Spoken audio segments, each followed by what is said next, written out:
Welcome to the Soulful Soundtrack of Life. I'm your host, full of sunshine, Dayna Sol, and I'm here to celebrate the symphony of life. Each episode, I interview people from every corner of the globe who I've met along my journey as a DJ.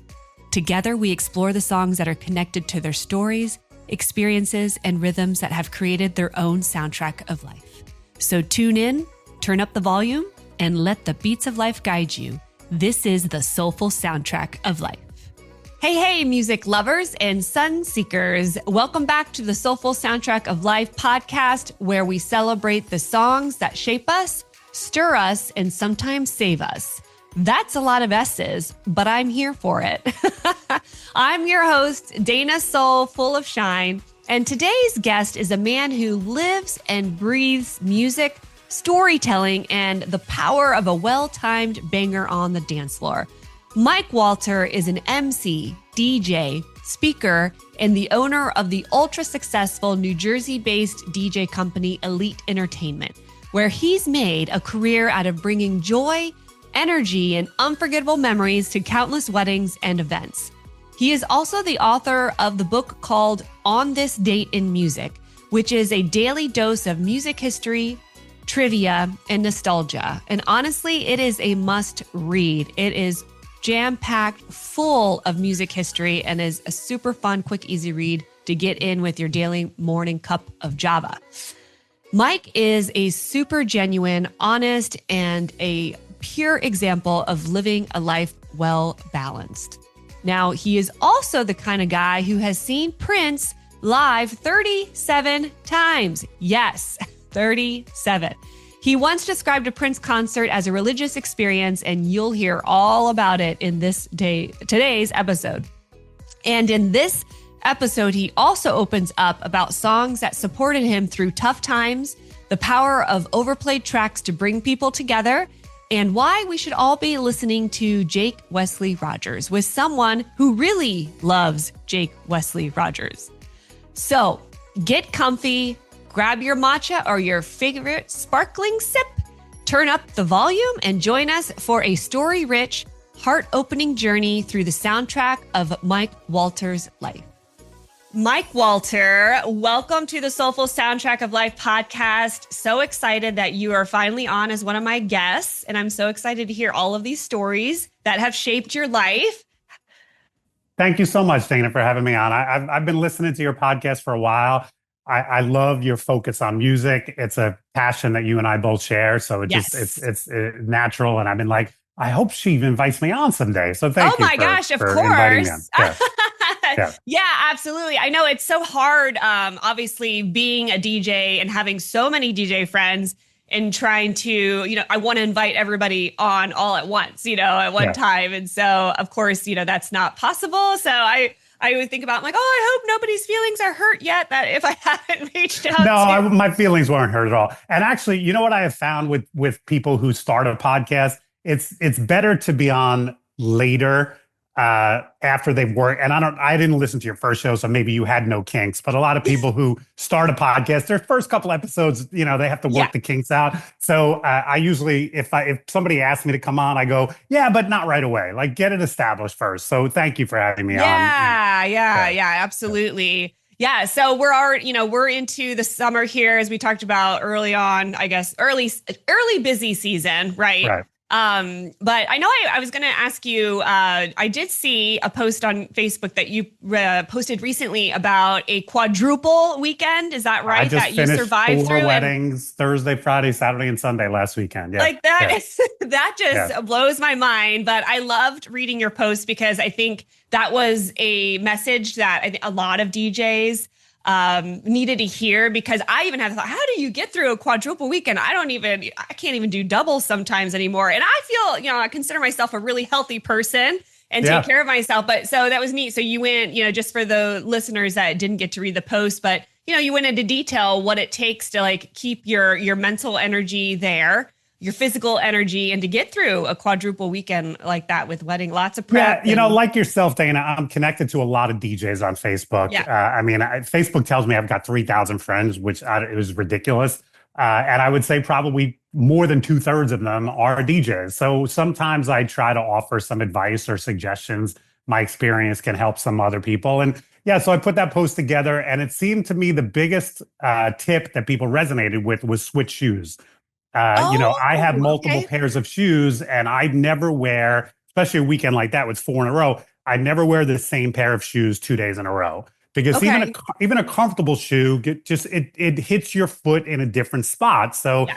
I wore this. I wore a pair Thursday, a pair Friday, the same pair from Thursday on Saturday, and then a completely different pair on Sunday, and that helped me get through the weekend That's without wow. my Yeah. feet, my dogs barking, as they say. Yeah, the Yeah. wow. So I have to ask you, from all four of those weddings, since this is a podcast about music, what is one song that you would say, if there was one song that really hit the dance floor at all four weddings, or if there Ooh, was at more all than one? four. Yeah. Do you feel there is one song that you played at each wedding that really hit the dance floor or made I don't. everybody? I'd have to look at the songs. I don't think there's Okay. a song that I played at all four events this weekend. Maybe We Are Family, because I know We Are Family was on the request list twice. I might have played that one. And listen, that's a no-brainer. Yeah. That goes over. I mean, as long as Yeah. it's Do you not on still your do play not that play. quite Oh, often? all the time. Yeah. Yeah, Okay. Dana, I have a different philosophy of those played out songs than Yeah. some DJs. I know some DJs avoid those songs.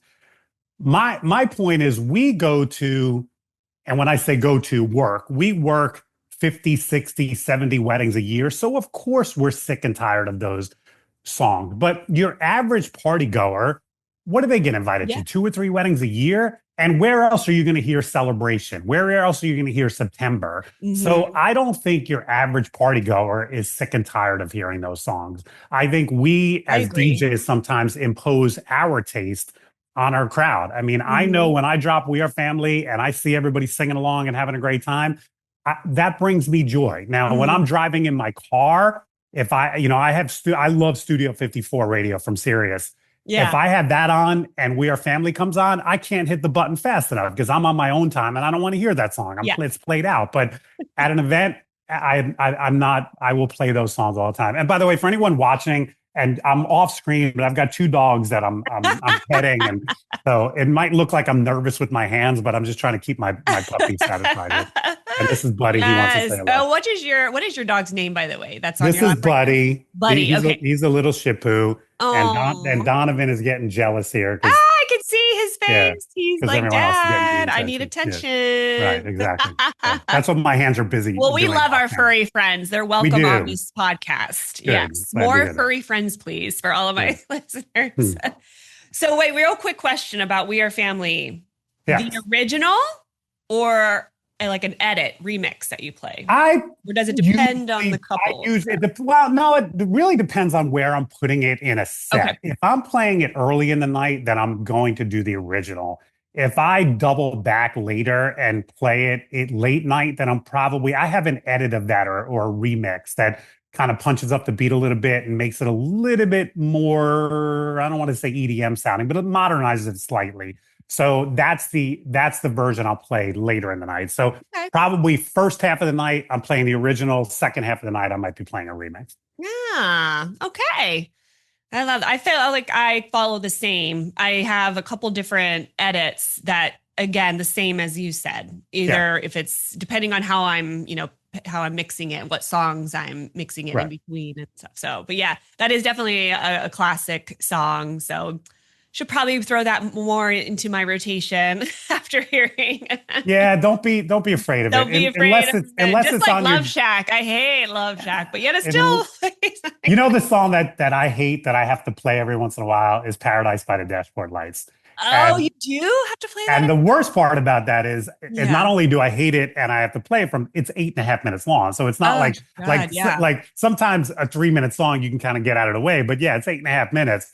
But again, that's one of those songs I have to block out my personal taste and look at the crowd.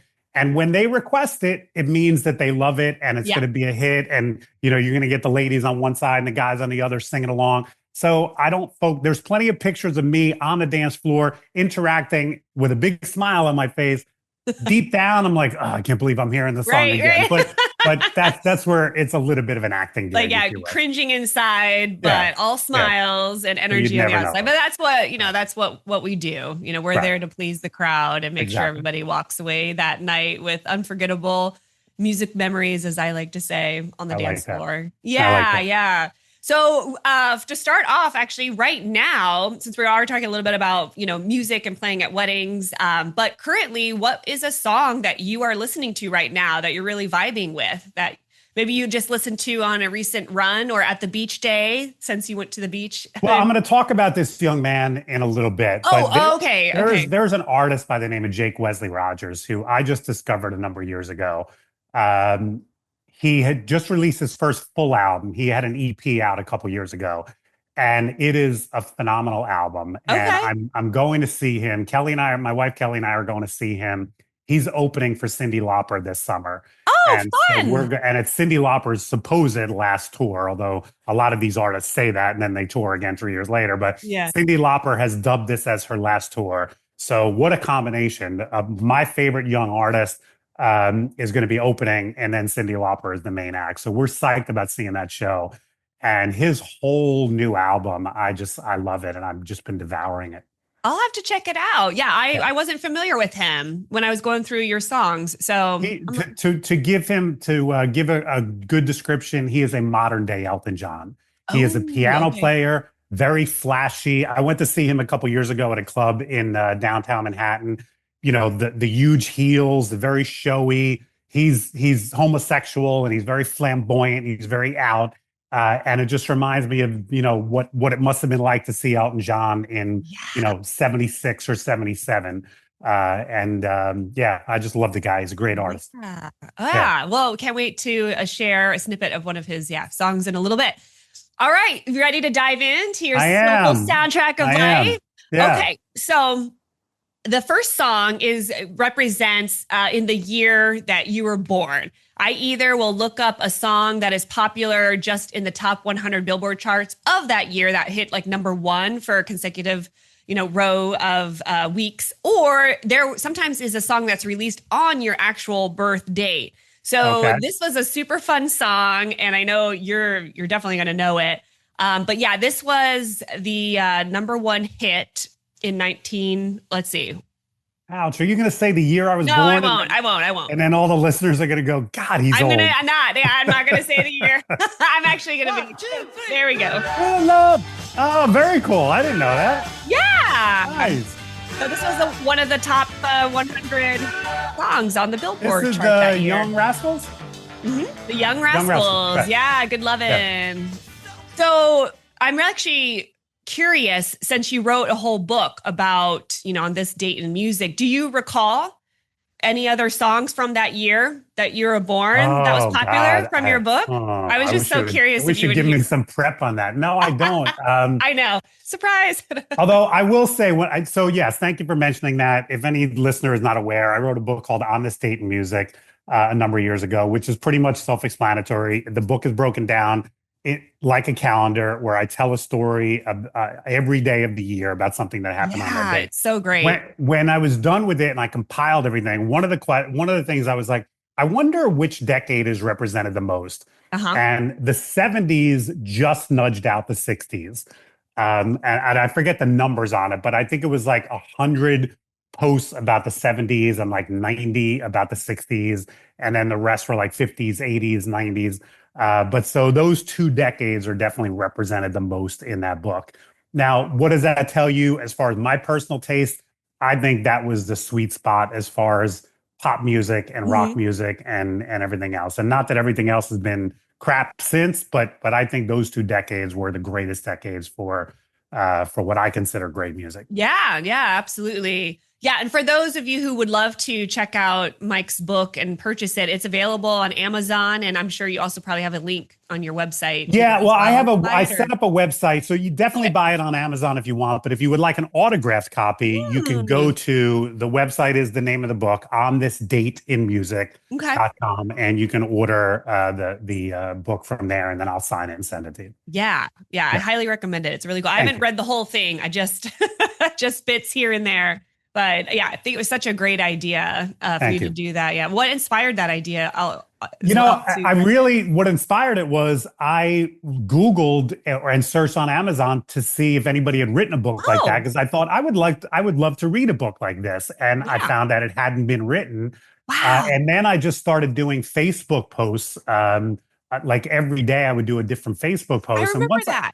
Once I got about a month or two into that, I was like, number one, I challenged myself. I said, can I do this for an entire year? And then I said, if I do, and if I can, then I'm going to compile them all into a book. Oh, okay. I love that. Yeah. It's very inspiring.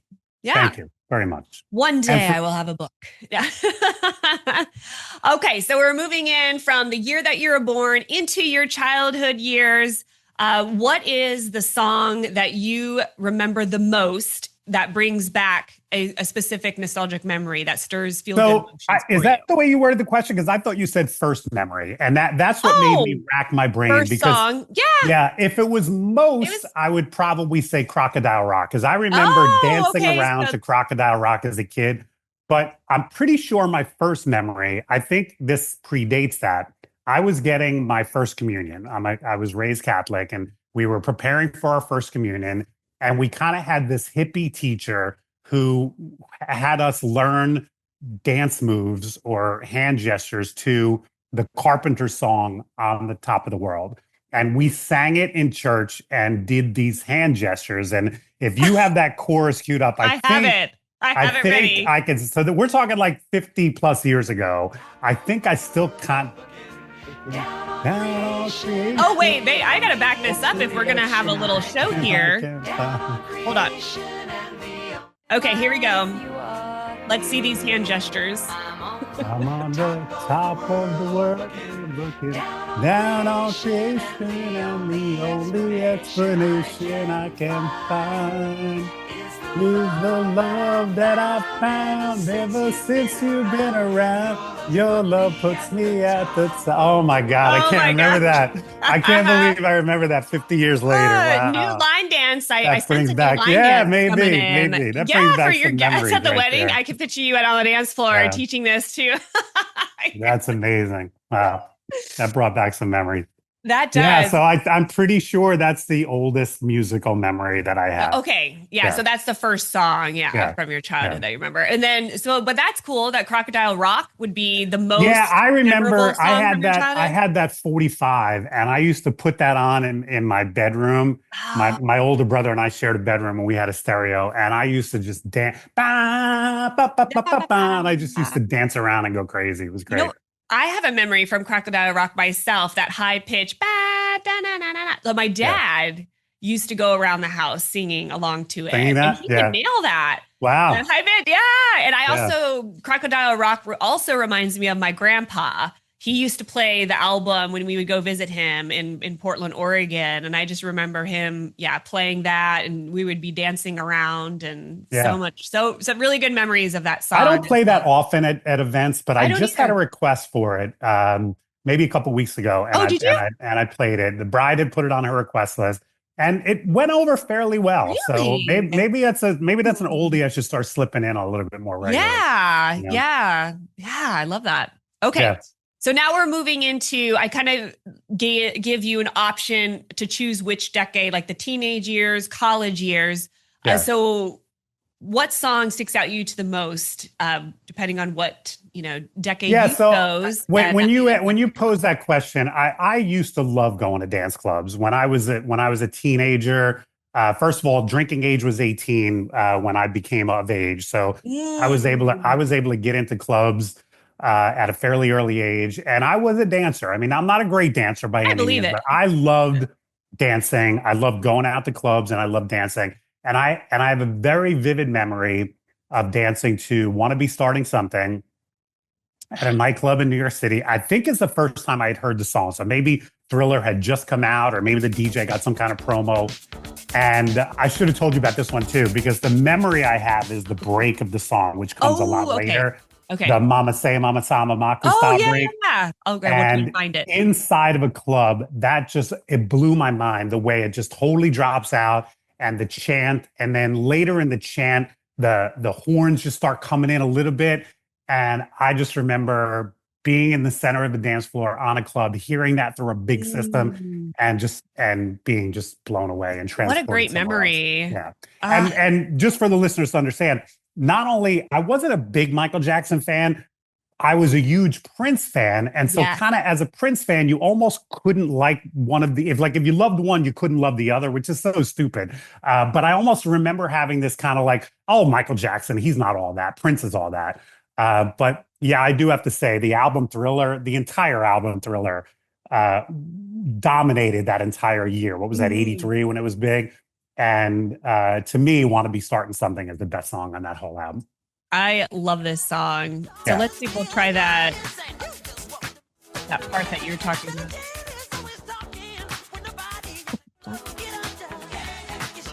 Yeah, yeah.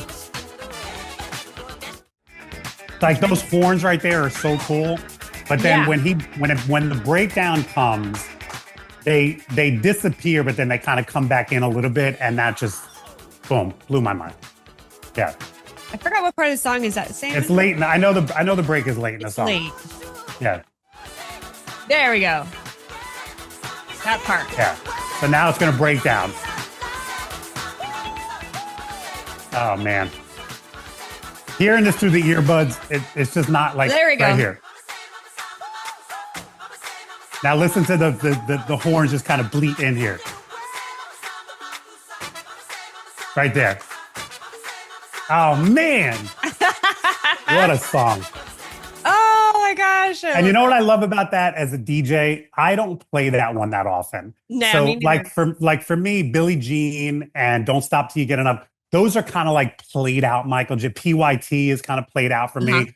But and maybe it's my own taste that like I want to hold on to that song for my own personal. I don't get sick of that one because I hardly ever play it at events. Oh, Yeah. yeah. That I never ever get sick of that song Yeah. either. Great song. Yeah, that's a great memory too. Oh my gosh. Yeah. Did they have it like a giant disco ball in this club? That's all I kept You picturing. know what's funny? I don't remember exactly. I think I was in the city for this one. Oh, okay. I said this online recently and somebody chuckled about it, but it's true. I used to go to this nightclub in the city called Starbucks. Now, this is long before the coffee chain. Oh, This is back in the 80s. And it was a 4-story club. oh my And God. I think they had like rock bands on the top floor and then dance and then hip hop. But they had this, you probably couldn't even do this nowadays for insurance purposes, but they actually had a slide like in the wall where you could slide from each floor to the next. So What? like if you were on the top floor and you felt like going down to the dance club, you could take the steps or you could just walk into this like hole in the wall and go down this slide and pop out on the next floor. It was crazy. Yeah. We need a club like that Yeah, nowadays. right? Yeah. And I had to look it up because I was like, wait, was that place called Starbucks? And I Googled it. And sure enough, there was a club in the city called Starbucks. Again, long before the coffee chain. And it was a Yeah. 4-story club with different music on different floors. So yeah, that was a place I used to go to probably every weekend. Oh my gosh, I would too. Yeah. How fun. Oh, I hope somebody needs to open up a club like that with Yeah. slides.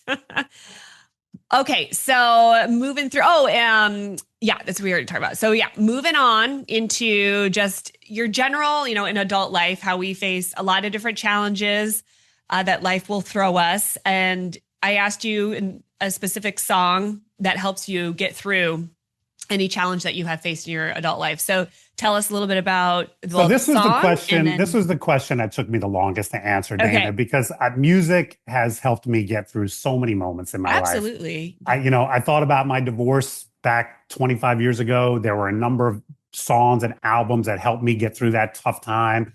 I thought about some tough times I had with my business and their songs.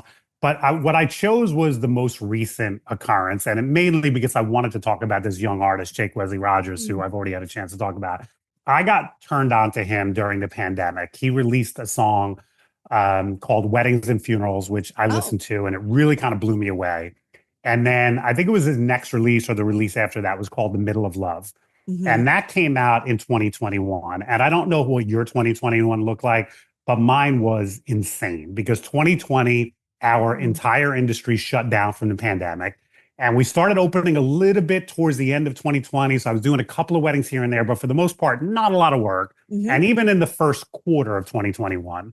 But from April to the end of the year in 2021 was just like we were talking about my quadruple that I did last weekend. I was doing quadruples every weekend, Thursday, Friday, Saturday, Sunday, Thursday, Friday, Saturday. It was just insane. And so I was rather fatigued and close to burning out. And this song, Middle of Love, just it came out and it was just my go-to. I felt his passion in it. At one point he sings, "Why is everything so hard?"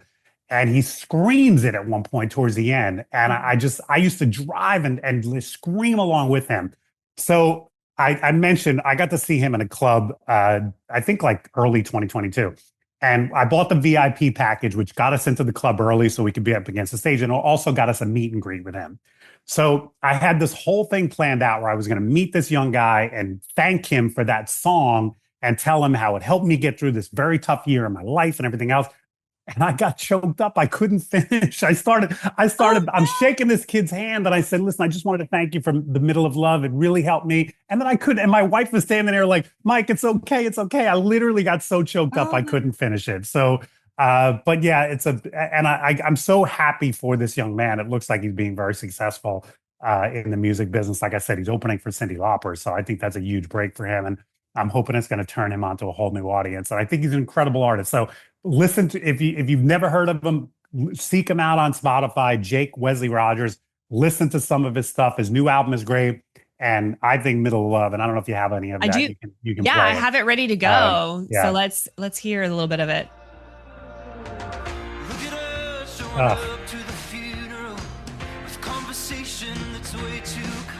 Got really good voice. Yeah.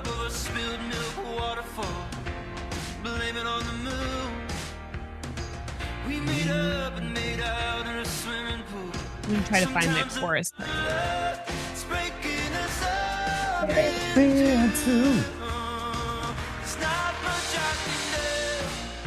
He has a line later in the song where he said, "My grandma died because that's what people do. It's the ones left behind that lose." Yeah, I mean, I had just lost my father too to the pandemic. So for me, God, that lyric just, I mean, it spoke to me. It helped me, I mean, tremendously. And then I looked it up and the kid's 25 years old. Like, where does a young person get that kind of wisdom from? It's amazing. Oh my God. I love him. I'd say he's my favorite new young artist. And I'm psyched to be seeing him. What is that? Next month, we're going to go see him. Yeah, next month. Yeah, I'll definitely going to check out more of his songs. And just, well, speaking of young too, isn't also, Benson Boone, he's such a powerful new singer. Yeah. I think what a great performer. Is he like 22?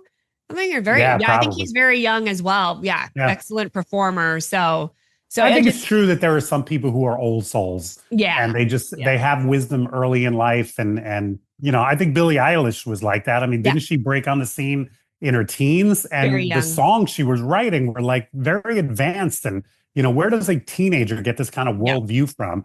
Yeah. Some people, I think, just have it. Yeah, I agree. Speaking of Billie Eilish, I watched an interview with David Letterman. Have you ever watched that show? Letterman's, Letterman, yeah. Did he have her on? If you haven't checked it out, what's that? He had her on? Yeah. Yeah. I'd like to watch that. Yeah, I haven't seen that. Watch it. Very great interview. And I have so much even more respect for her. But to be honest, I wasn't a huge Billie Eilish fan at first. But then I came around, I started listening to a few of her tracks, and actually one of my former guests on the show, I think it was Jess, one of her songs got her through the pandemic. And now I can't remember the name of it, but so I listened to that song after the interview. I put it on, like, volume up. And just, it's so beautiful. And then I realized, wow, she really is talented. I heard a saying once that if you don't love an artist, it's because you've never listened to them with someone who does love that artist. And I think it's very true. Talking to Jess and hearing Jess's passion about Billie Eilish probably opened a door for you to appreciate her music.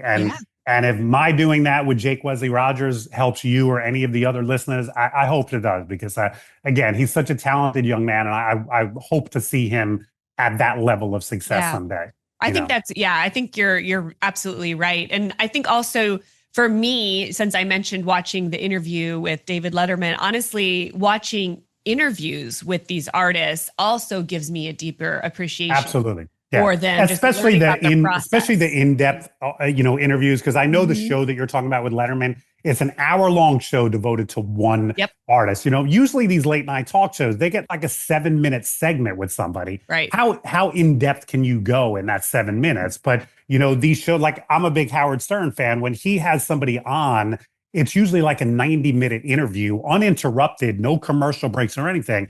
You can get pretty deep in 90 minutes. You can get pretty deep in an hour-long interview. So, those are the types of interviews that really make you understand and appreciate an artist more. I always find them very fascinating. And David Letterman himself. And if you get someone like Howard Stern, obviously, they're great. They're great at interviewing.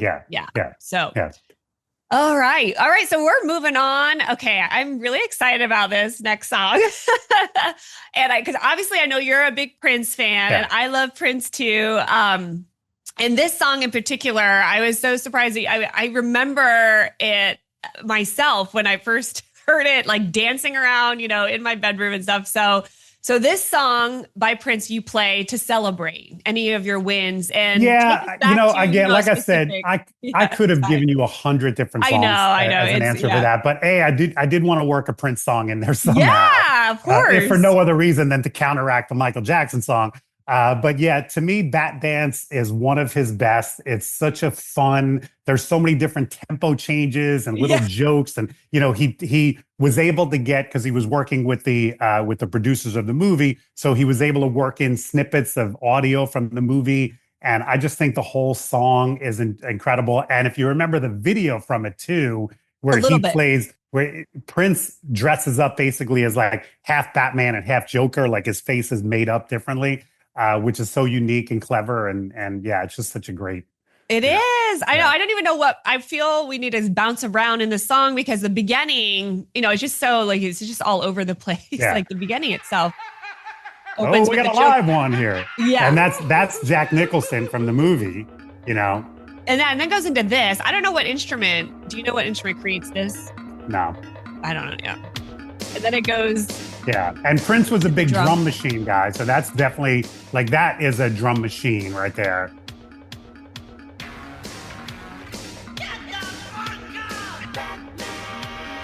I really want to know the whole process of writing this. Oh my God. Producing this song.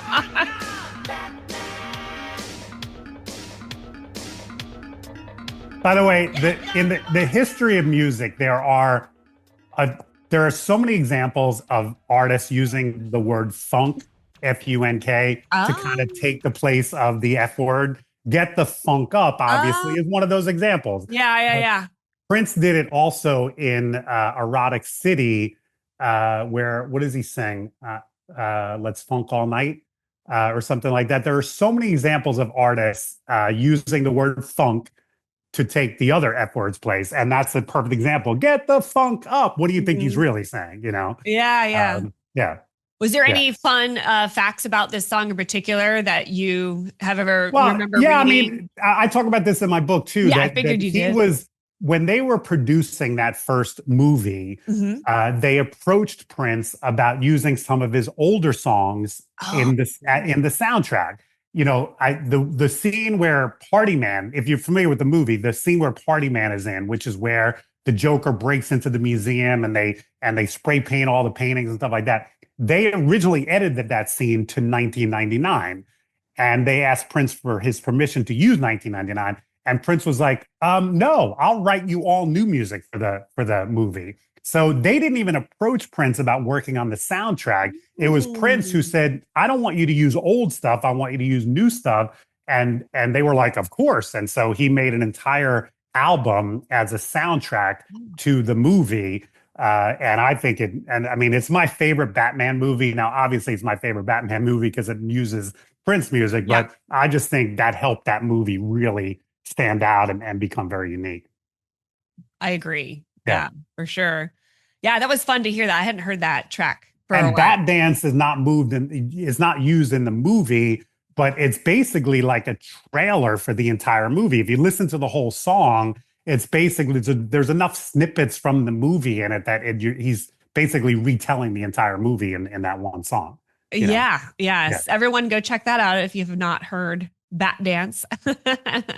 What would be though like your second if you had to choose like a second Prince song that Well, brought my back a lot of memories? favorite Prince song is a song called "Get Off." I don't know if you're Oh familiar with it. yeah, I Okay, remember you know that it. one. Very funky song, Yeah. very sexual. He's talking about having a Yes. one night stand with a woman. It's very risque. But yeah, that is my all Mm, time favorite Prince song. It's not necessarily as upbeat and celebratory as the Bat Dance, but that mhm. one is my favorite. Yeah, Yeah, just get you going. yeah. So, how many times did you get to see Prince in I concert? got to see Prince 37 times live. I What? I count now two of them I count. He used to do the morning TV. You know how the morning TV shows in the summertime Yeah, anyway, they'll the summer usually on concert Fridays. series. Yeah, Yeah. and twice I went in to see him do that. So I count those in my 37, even though he was only doing like two songs as part of but to me, my biggest regret is the year that he passed away. He was doing this he called it a piano and microphone tour, and that's really what it was. It was him alone on the stage playing piano, Mm. doing a lot of his hits, but like a little bit mellower in just piano and singing. And he was appearing in Atlanta, and a friend of mine actually invited me. He said, "Hey, man, I got tickets for this," and I said, "You know." I would do that, but I'm sure he's going to bring this tour through New York. He hadn't announced any dates in New York yet, but I said I'm sure he'll bring this through New York. So I'm going to save my money. I'll go see him. And then he died, And then he passed and so I away. didn't have a chance to see that last tour. But yeah, I mean, I have some of the greatest nights of my life were seeing Prince, Oh my in gosh, I concert, bet. just dancing around. His concerts were a party from start to finish. You were on your feet. You did not sit down at a Prince show. You were dancing. You were singing along. You were admiring his musicianship. They were just incredible shows. Oh my gosh. So I have two other questions to follow up with that. What out of all of those, I should say, out of all those concerts, though, is there one concert in particular that really just outshined the rest and why? Yes, probably. I don't know why this one. I don't know if you're familiar with Jones Beach. They're out on Long Island. Mm. It's one of the beaches on Long Island, and they have a outdoor arena, Jones Beach Theater. And I went to see Prince there. It was a gorgeous, gorgeous, gorgeous summer night. He hadn't toured in like 3 or 4 years, so it was my first time seeing him in a couple of years. And honestly, Dana, it was a religious experience, Oh, especially when he did Purple Rain. I mm, just remembered being out under the stars. mm. The ocean is behind me. I'm gonna choke up telling this story. Oh, And I just remember singing along to that song and just looking up to the heavens. And yeah, it really was a religious experience. When I hear artists talking about, taking the audience to church with them, mhm, those are the types of moments that I mhm. connect with. And Yeah. yeah, that was amazing. Yeah, I Amazing. think for any big, music lover, concert goer like yourself and myself, we've all had those, like you said, religious Yeah. experience where we feel just, connected closer Yeah. to, a higher power. I've had that experience as well, at concerts. So, oh gosh, I was just Yeah. thinking about what that must have been like. I visualized that. Yeah. So the I second think it was question, it was oh a yeah, combination of mhm, gorgeous summer night, first time yeah, I'd seen Prince in a while. So I mean, I just think every it had factor all went the into it. elements. Right. But it Mhm. was, yeah, that it like if I could relive one of my Prince concerts, it would be that one. Yeah. Yeah.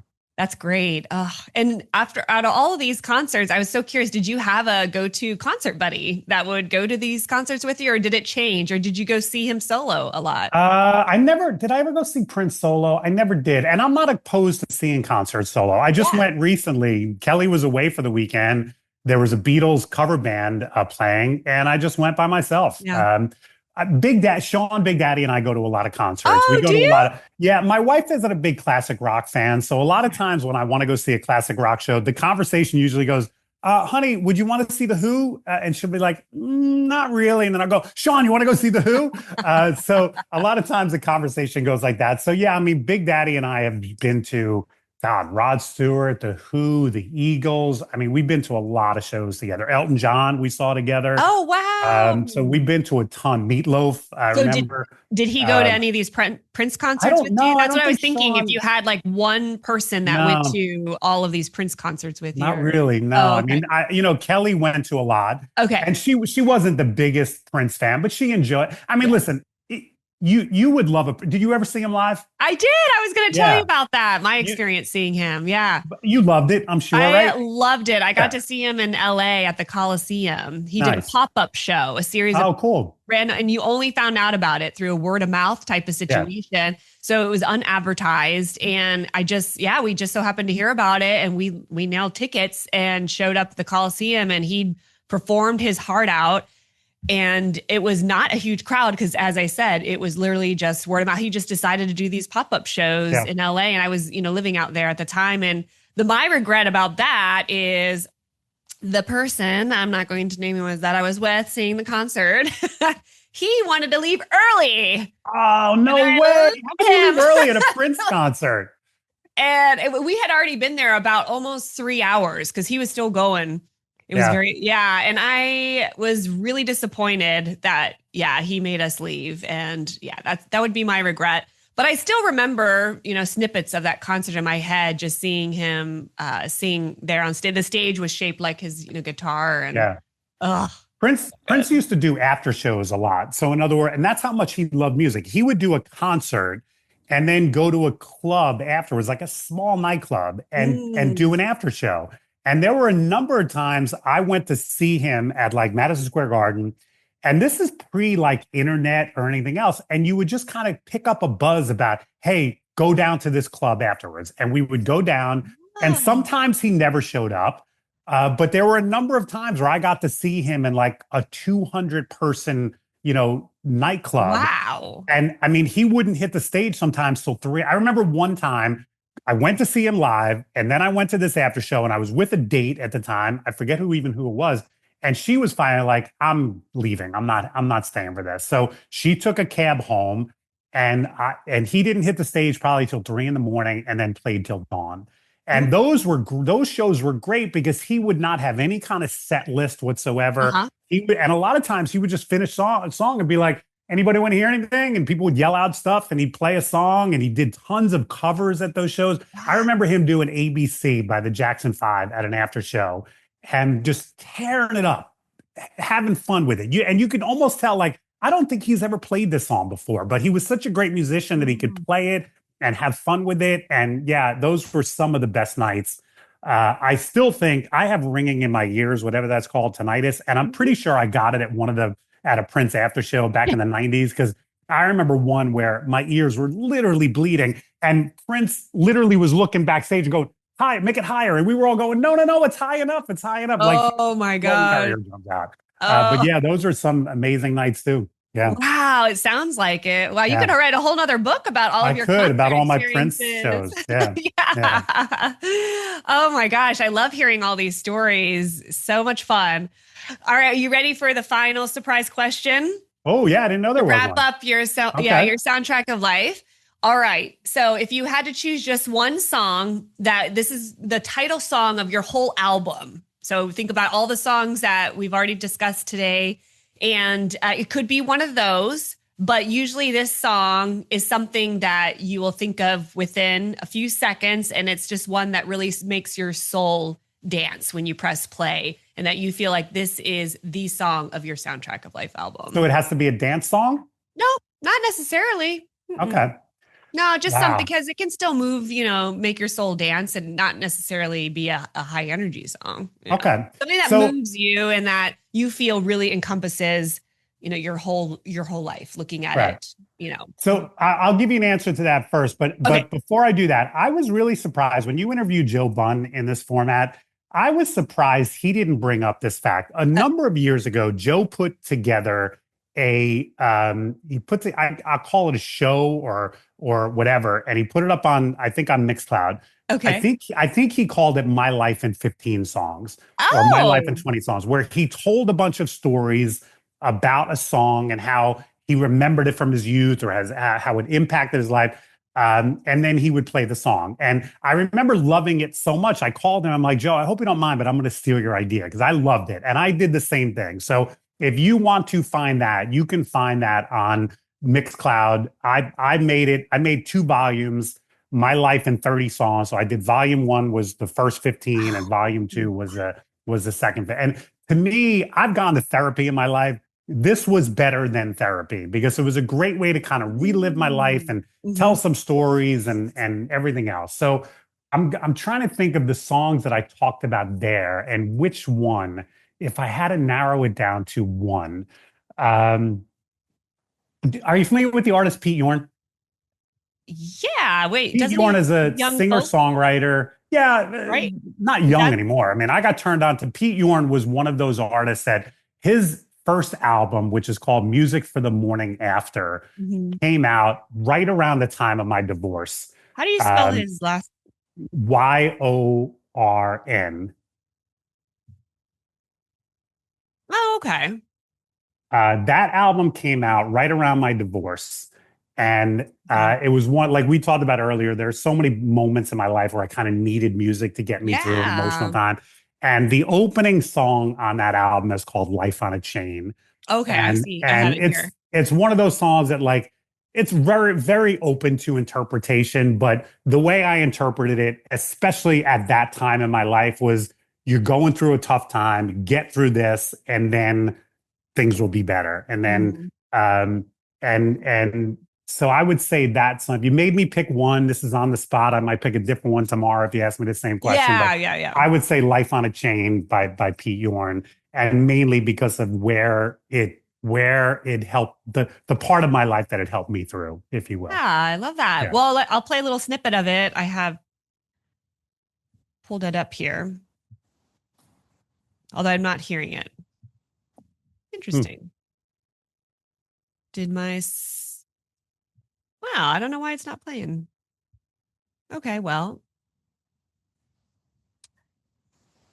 And I'll tell you another one that that I vividly remember, and this was my 9/11 connection. 9/11 obviously was a very dark time for everyone in the country. Specifically, we live, we could see the smoldering of the towers. And U2 had released an album, and I'm not even a big U2 fan, but they had just put out an album, All That You Can't Leave Behind. And there's a song on that called Stuck in a Moment, which is really kind of a very similar message. Like, this is a bad time, but hang in there, you'll get through it. And you're stuck in a moment that you can't get out of it. And that's another one of those songs that really just like, I've leaned on that song during a dark time, and it helped me through. And now when I hear songs like that, I'm brought back to that time, but it doesn't bring me down. It actually reminds me of how strong I was to get through that tough time. Yeah. And so I have really fond memories when I hear songs like that. Yeah. What was that? The one that you just said again? The last Stuck in a Moment you can't get out of. Okay. Stuck in the Moment you can't get That's out. From the album All That You Can't Leave Behind by U2, which is just one of my just go-to songs. It just makes me feel empowered. Yeah. I love that. I just love how music it just helps us through life. Yeah. Everything. Ups and downs. And that's why I love this podcast, Dayna, because it gives us an opportunity. As DJs, I think sometimes we can take music for granted because it's kind of like our tool. And we think of it, sometimes we think of music only as, will this pack my dance floor or not? But there are other reasons to love music. And a lot of it is just the emotional part of it and what it can help you get through and how it can console you at certain times and how you can, how it can enrich your life and make you, like, if you're happy, you can find a song that makes you even happier and everything else. So I mean, to me, I know there's always that horrible question that people ask, what would you rather be, deaf or blind? I think I would rather lose my eyesight, because if I could never hear music again, it would really, my life would not be the same. Wonderful quote to end this interview on right there. Life would not be the same without music. Yeah. Oh my gosh, Mike, this was such a great interview. I loved hearing all of these stories, all of your concert memories and all of the songs that shaped your life. I'll make sure to include where people can follow along and buy your book, of course, if they're interested. So I always ask my guests at the end of the podcast, so after going through all of these songs and talking about all of these memories tied to each of these songs, how do you feel about your soundtrack of life? I feel great about it. I really do. I appreciate the opportunity to relive it and talk about it. So thank you so much for having me on. Yeah. Yeah. Thank you so much. My pleasure. All right. Take care. So long. I hope you enjoyed that uplifting interview and the songs that created their personal soundtrack. Remember, every moment of your life has its own melody. Embrace it, feel it, and let it move you. If you loved what you heard, don't forget to subscribe, share, and leave me a review. Join me next time for more soulful stories, belly laughs, inspiring tunes, and a dose of high vibe vitamin D. Until then, shine bright and dance through your life to your very own soulful rhythm.